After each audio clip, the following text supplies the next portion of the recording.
హిజ్కియా ఎవరికి ప్రార్థన చేశాడు? దేవునికి ప్రార్థన చేశాడు.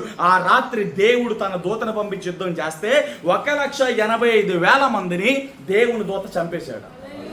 3,000 మంది కత్తి పట్టల, 3,000 మంది కర్ర పట్టల, 3,000 మంది ఈట పట్టల, 3,000 మంది డాలులు ధరించాలా. హల్లెలూయా.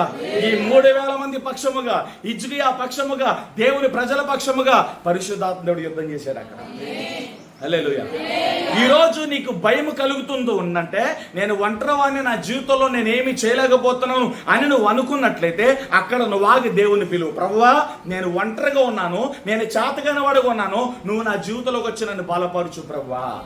నేను నడవలేని నడకలను నువ్వు నడిపించు ప్రభువా. నేను నడవలేని త్రోవలను నువ్వు సరళం చేసి నన్ను నడిపించు ప్రభువా అని నువ్వు దేవుని సహాయాన్ని అడగాలి.